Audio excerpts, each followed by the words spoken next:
ಬಹುಶಃ ಇದನ್ನು ನೋಡಿದಾಗ ನನಗೆ ಒಂದು ನೆನಪಾಗ್ತಕ್ಕಂಥದ್ದು, ಈಗಾಗಲೇ 50 ವರ್ಷದ ಹಿಂದೆ ಇಂದಿರಾ ಗಾಂಧಿಯವರು ಒಂದು ತುರ್ತು ಪರಿಸ್ಥಿತಿಯನ್ನು ಇಡೀ ದೇಶದ ಮೇಲೆ ಏರಿದರು. ಈಗ ಸರಿಸುಮಾರು ಒಂದು 50 ವರ್ಷ ಕಳೆದೋಗಿದೆ.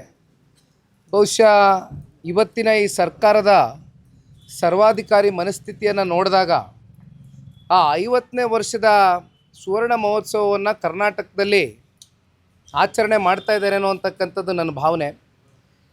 ವಿಧಾನಸೌಧ ಒಂದು ರೀತಿ ನಮಗೆ ಶಕ್ತಿ ಸೌಧ ಇದ್ದಂತೆ. ಇಂಥ ಒಂದು ಶಕ್ತಿ ಸೌಧದಲ್ಲಿ ಇವತ್ತು ಎಮರ್ಜೆನ್ಸಿ 2.0ನ ಡಿಕ್ಲೇರ್ ಮಾಡ್ತಕ್ಕಂಥದ್ದಕ್ಕೆ ಇವತ್ತು ಕಾಂಗ್ರೆಸ್ನವರು ಮುಂದಾಗಿದ್ದಾರೆ.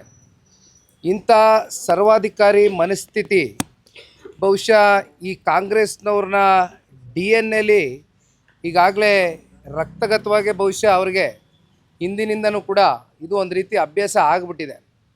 ಆದರೆ ಒಂದು ನಾನು ಹೇಳ್ತಕ್ಕಂಥದ್ದು, ಮಾಧ್ಯಮದ ಸ್ನೇಹಿತರು ಸಂವಿಧಾನದ ಅಡಿ ಅವ್ರಿಗೆ ಅವರ ಅಭಿಪ್ರಾಯಗಳನ್ನ ವ್ಯಕ್ತಪಡಿಸ್ತಕ್ಕಂಥದ್ದಕ್ಕೆ ಅವರಿಗೆ ಎಲ್ಲ ರೀತಿಯಾದಂಥ ಹಕ್ಕುಗಳಿದೆ. ಆದರೆ ಇವತ್ತು ಸರ್ಕಾರ ಕೊಡ್ತಾ ಇರ್ತಕ್ಕಂಥ ಕಾರಣಗಳೇನು, ಭದ್ರತೆನೋ ತಾಂತ್ರಿಕ ಸಮಸ್ಯೆ ಇರ್ತಕ್ಕಂಥ ಹಿನ್ನೆಲೆಯಲ್ಲಿ ನಾವು ಇವತ್ತು ಈ ಒಂದು ನಿರ್ಧಾರವನ್ನು ತಗೊಳ್ಬೇಕಾಗ್ತದೆ, ಮಾಧ್ಯಮದವ್ರ ಮೇಲೆ ನಿರ್ಬಂಧವನ್ನು ಏರಬೇಕಾಗ್ತದೆ ಅಂತಾರೆ. ಆದರೆ ಒಂದು ಇಲ್ಲಿ ಸ್ಪಷ್ಟವಾಗಿ ತಿಳಿತಕ್ಕಂಥದ್ದು, ಕಾಂಗ್ರೆಸ್ನಲ್ಲಿ ಇರ್ತಕ್ಕಂಥ ಸರ್ಕಾರದ ಜನಪ್ರತಿನಿಧಿಗಳು ವಿಧಾನಸೌಧದಲ್ಲಿ ನಡೆಸ್ತಾ ಇರ್ತಕ್ಕಂಥ ಅವ್ಯವಹಾರಗಳು, ಭ್ರಷ್ಟಾಚಾರಗಳು, ಅನೇಕ ಲೋಪದೋಷಗಳನ್ನ ಮುಚ್ಚುಮರೆ ಮಾಡ್ಕೊಳ್ಳೋದಕ್ಕೋಸ್ಕರ ಇವತ್ತು ಇಂಥ ಒಂದು ನಿರ್ಬಂಧಗಳನ್ನ ಮಾಧ್ಯಮದ ಸ್ನೇಹಿತರ ಮೇಲೆ ಏರ್ತಾ ಇರ್ತಕ್ಕಂಥದ್ದು ನಿಜಕ್ಕೂ ಕೂಡ ಅತ್ಯಂತ ಕರಾಳವಾದಂಥ ಒಂದು ದಿನ ಇವತ್ತು ಈ ಕಾಂಗ್ರೆಸ್ನ ಸರ್ಕಾರಕ್ಕೆ ಅಂತಕ್ಕಂಥದ್ದು ಈ ಸಂದರ್ಭದಲ್ಲಿ ತಿಳಿಸ್ಲಿಕ್ಕೆ ಬಯಸ್ತೇನೆ. ಮೊದಲು ಇಂಥ ಜನವಿರೋಧಿ ನೀತಿಗಳನ್ನ ಜೊತೆಯಲ್ಲಿ ಪತ್ರಿಕೋದ್ಯಮನ ಸ್ನೇಹಿತರನ್ನ ಕಟ್ಟಾಕ್ತಕ್ಕಂಥದ್ರಲ್ಲಿ ಏನು ಕೈಗಳನ್ನ ಹಾಕಿದ್ದಾರೆ ಕಾಂಗ್ರೆಸ್ನವರು, ಇದನ್ನು ಮೊದಲು ಇವರು ಬಿಡ್ತಕ್ಕಂಥದ್ದು ಸೂಕ್ತ.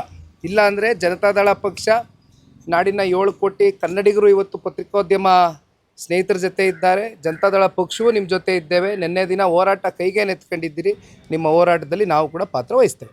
ಎರಡನೇದು, ಈಗ ಕೊತ್ತೂರು ಮಂಜುನಾಥ್ ಅವರು ಬಹಿರಂಗವಾಗಿ ಹೇಳಿರುವಂಥದ್ದು, ಈ ಹೆಲಿಕಾಪ್ಟರ್ ಯೂನಿಟನ್ನು ಉದ್ಘಾಟನೆ ಮಾಡೋದ ಸಂದರ್ಭದಲ್ಲಿ ಸ್ಥಳೀಯ ರಾಜಕಾರಣಿಗಳನ್ನು ಗಣನೆಗೆ ತೆಗೆದುಕೊಂಡಿಲ್ಲ, ಅವರಿಗೆ ಪವರ್ ಕೊಡೋಂಥದ್ದು ಬೇಡ, ಕೈಗಾರಿಕೆಯನ್ನು ಸ್ಥಾಪನೆ ಮಾಡೋದಕ್ಕೆ ಬಿಡೋದು ಬೇಡ. ಅಲ್ಲಿಗೆ ರಾಜ್ಯದಲ್ಲಿ ಕೈಗಾರಿಕೆ ಸ್ಥಾಪನೆ ಮಾಡಿದರೆ ರಾಜಕಾರಣಿಗಳನ್ನು ಒಮ್ಮತಕ್ಕೆ ತೊಗೊಳ್ಬೇಕು, ಅವ್ರನ್ನ ಅಂಡರ್ಸ್ಟ್ಯಾಂಡಿಂಗ್ ತೊಗೊಂಡೇ ಮಾಡಬೇಕು ಅನ್ನೋ ದಾಟಿಯಲ್ಲಿ ಮಾತನಾಡಿದ್ದಾರೆ. ಇಲ್ಲಾಂದರೆ ಯಾವುದೇ ಕಾರಣಕ್ಕೂ ಅವ್ರಿಗೆ ಮಾಡೋದು ಬೇಡ. ಈಗ ತಾನೇ ನಾನು ಮಾನ್ಯ ಶಾಸಕರು ಮಾತನಾಡಿರ್ತಕ್ಕಂಥ ಹೇಳಿಕೆಯನ್ನು ನೋಡ್ತಾ ಇದ್ದೆ. ಒಂದು ರೀತಿ ಪ್ರಚೋದನೆ ಕೊಡ್ತಕ್ಕಂಥ ಹೇಳಿಕೆಗಳು ಇವತ್ತು ಶಾಸಕರು ಮಾತನಾಡ್ತಕ್ಕಂಥದ್ದು ಬಹುಶಃ ಅವರ ಒಂದು ಶಾಸಕ ಸ್ಥಾನಕ್ಕೆ ಶೋಭೆ ತರಲಿಕ್ಕಿಲ್ಲ. ಇವತ್ತು ಕರ್ನಾಟಕ ರಾಜ್ಯಕ್ಕೆ ಒಂದು ಕೈಗಾರಿಕೆ ಸ್ಥಾಪನೆ ಆಗುತ್ತೆ ಅಂತಕ್ಕಂಥದ್ದಾದಂಥ ಸಂದರ್ಭದಲ್ಲಿ ಒಬ್ಬ ಶಾಸಕ ಅದಕ್ಕೆ ಸಂಪೂರ್ಣವಾದಂಥ ಒಂದು ಸಹಕಾರವನ್ನು ಕೊಡಬೇಕು, ಬೆಂಬಲವನ್ನು ನೀಡಬೇಕು. ಇಲ್ಲಿ ಯಾರನ್ನು ಬಿಟ್ಟು ಮಾಡ್ತಕ್ಕಂಥ ಪ್ರಶ್ನೆ ಇಲ್ಲ. ಮೊದಲು ಇಂಥ ಒಂದು ಸಂಪ್ರದಾಯಗಳು, ಸಂಸ್ಕೃತಿಯನ್ನು ಇವತ್ತು ಈ ಕಾಂಗ್ರೆಸ್ನವರೇನು ಹೊಂದಿದ್ದಾರೆ, ಇವೆಲ್ಲವನ್ನು ಬಿಟ್ಟು ನಮ್ಮ ರಾಜ್ಯದ ಸಮಗ್ರ ಅಭಿವೃದ್ಧಿಯ ದೃಷ್ಟಿಯಿಂದ ಕೇಂದ್ರದ ಸರ್ಕಾರ ಕೋಲಾರ್ನಲ್ಲಿ ಇವತ್ತು ಏನೊಂದು ದೊಡ್ಡ ಐತಿಹಾಸಿಕವಾದಂಥ ಒಂದು ಕೈಗಾರಿಕೆಯನ್ನು ತಗೊಂಡು ಬರಬೇಕು ಅಂತಕ್ಕಂಥ ನಿರ್ಧಾರ ಮಾಡಿದ್ದಾರೆ. ಇದಕ್ಕೆ ಪೂರಕವಾಗಿ ಬೆಂಬಲ ಕೊಡ್ತಕ್ಕಂಥದ್ದು ಸೂಕ್ತ. ಮೂರನೇದು, ಈಗ BJP ಕಾರ್ಯಕಾರಿಣಿ ಸಂದರ್ಭದಲ್ಲಿ ಅವರು ಕಾರ್ಯಕಾರಿಣಿ ಮಾಡಿದಾಗ ಬಹಿರಂಗವಾಗಿ ಮೈತ್ರಿ ಬಗ್ಗೆ ಮಾತನಾಡಬಾರ್ದು ಯಾವ BJP ನಾಯಕರು ಕೂಡ. JDSನವ್ರು ಮಾತಾಡಿದ್ರೆ ಅದನ್ನು ಮಾತಾಡಲಿ, ಬಟ್ ನೀವು ಮಾತಾಡ್ಬಿಡಿ ಅಂತ ಸೂಚನೆ ಕೊಟ್ಟಿದ್ದಾರೆ. JDS ಯಾವ ಥರ ನೋಡುತ್ತೆ ಇದನ್ನು? ಸರ್, ನಾನು ಪದೇ ಪದೇ ಈ ವಿಚಾರವಾಗಿ ಮಾತನಾಡ್ತಕ್ಕಂಥದ್ದು ಸೂಕ್ತ ಅಲ್ಲ. ಈಗಾಗಲೇ ಅನೇಕ ಸಂದರ್ಭದಲ್ಲಿ ಇದ್ರ ಬಗ್ಗೆ ಚರ್ಚೆ ಮಾಡಿದ್ದೇವೆ. ಬಹುಶಃ ಇದನ್ನು ಇಲ್ಲಿಗೆ ಬಿಡ್ತಕ್ಕಂಥದ್ದು ಸೂಕ್ತ ಅನ್ನೋದು ಪಕ್ಷದ ವರಿಷ್ಠರು ಕೂಡ ಇತ್ತೀಚಿನ ದಿನಗಳಲ್ಲಿ ನಡೆದಿರ್ತಕ್ಕಂಥ ಕೆಲವೊಂದಷ್ಟು ಬೆಳವಣಿಗೆಗಳನ್ನ ಕುರಿತು ಚರ್ಚೆಯನ್ನು ಮಾಡಿದ್ದಾರೆ. ಹಾಗಾಗಿ ಒಂದು ಭಾರತೀಯ ಜನತಾ ಪಾರ್ಟಿ ಇರಲಿ, ಜನತಾದಳ ಪಕ್ಷ ಇರಲಿ, ಒಗ್ಗಟ್ಟಿನಿಂದ ಯಾವುದೇ ವೈಮನಸ್ಸುಗಳಿಲ್ದಿರ ಒಮ್ಮತದಿಂದ ಇವತ್ತು ಈ ರಾಜ್ಯದ ಜನತೆಯ ಒಂದು ಹೃದಯವನ್ನು ಗೆಲ್ತಕ್ಕಂಥದ್ದಕ್ಕೆ ಕನಿಷ್ಠ ಪಕ್ಷ ಅವತ್ತೂ ಹೇಳಿದ್ದೇನೆ, NDA ಹತ್ತತ್ರ 140ರಿಂದ 150 ಸ್ಥಾನವನ್ನು ಗೆಲ್ತಕ್ಕಂಥದ್ದಕ್ಕೆ ಇಬ್ಬರು ಒಗ್ಗಟ್ಟಿನಿಂದ ಹೋಗಬೇಕಾಗ್ತದೆ, ಹೋಗ್ತೇವೆ. ನಮ್ಮ ಜನತಾದಳ ಪಕ್ಷದ ಕಾರ್ಯಕರ್ತರ ಸಭೆಗಳಲ್ಲಿ ಪಕ್ಷದ ಕಾರ್ಯಕರ್ತರಿಗೆ ಹುರಿದುಂಬಿಸ್ತಕ್ಕಂಥ ಕೆಲವೊಂದಷ್ಟು ಮಾತುಗಳನ್ನ ನಾವು ಆಡಬೇಕಾಗ್ತದೆ. ಅದನ್ನು ಹೊರತುಪಡಿಸಿ ಯಾವುದೇ ರೀತಿಯಾದಂಥ ತೀರ್ಮಾನಗಳು ಕೇಂದ್ರದ ವರಿಷ್ಠರಿಗೆ ಬಿಟ್ಟಿದೆ, ನಮ್ಮ ವರಿಷ್ಠರಿಗೆ ಬಿಟ್ಟಿದೆ. ಚುನಾವಣೆ ಕಳೆದ ನಂತರ ಏನೇನು ತೀರ್ಮಾನಗಳು ತಗೊಳ್ತಾರೆ. ಕೊನೆಯದಾಗಿ ಸರ್, CM ಸಿದ್ದರಾಮಯ್ಯನವರು ಸಾಲು ಟ್ವೀಟ್ಗಳನ್ನು, ಇಮೇಜ್ಗಳನ್ನು ಅವರು ಸೋಷಿಯಲ್ ಮೀಡಿಯಾ ಅಕೌಂಟಲ್ಲಿ ಹಾಕೊಂಡಿದ್ರು. ಅಲ್ಲಿಗೆ ಒಬ್ಬ ಕುರುಬ CM ಆಗಿದ್ದನ್ನು ಸಮಾಜ ಒಪ್ಕೊಳ್ಳಿಲ್ಲ, ಅಥವಾ ಕಳೆದ ಅನೇಕ ದಶಕಗಳಿಂದ ದೊಡ್ಡ ರಾಜಕೀಯ ಧುರೀಣರವ್ರನ್ನ ತುಳಿದಾಕುವಂಥ ಪ್ರಯತ್ನ ಮಾಡಿದ್ರು ಅಂತ ಒಂದು 4 ರಿಂದ 5 ಫೋಟೋಗಳನ್ನ ಹಾಕಿರೋವಂಥದ್ದು. ಅಲ್ಲಿಗೆ ಅವರಿಗೆ ಅಭದ್ರತೆ ಕಾಡ್ತಿದ್ಯಾ, ಅಥವಾ JDS ಹಾಗೂ ಅವರ ಪಕ್ಷದಲ್ಲಿರುವಂಥ BJPಯಲ್ಲಿರುವಂಥ ವಿರೋಧಿಗಳಿಗೆ ಸಂದೇಶವನ್ನು ಕೊಡ್ತಿದ್ದಾರೆ? ಅದನ್ನು ಯಾವ ಥರ ನೋಡ್ತಿದ್ದೀರಾ? ನನಗೆ ಯಾವ ಒಂದು ಅರ್ಥದಲ್ಲಿ ಇವೆಲ್ಲವೂ ಕೂಡ ಸಾರ್ವಜನಿಕ ವಲಯದಲ್ಲೇ ಹೊರಗಾಕಿದ್ದಾರೆ ನನಗೆ ಗೊತ್ತಿಲ್ಲ.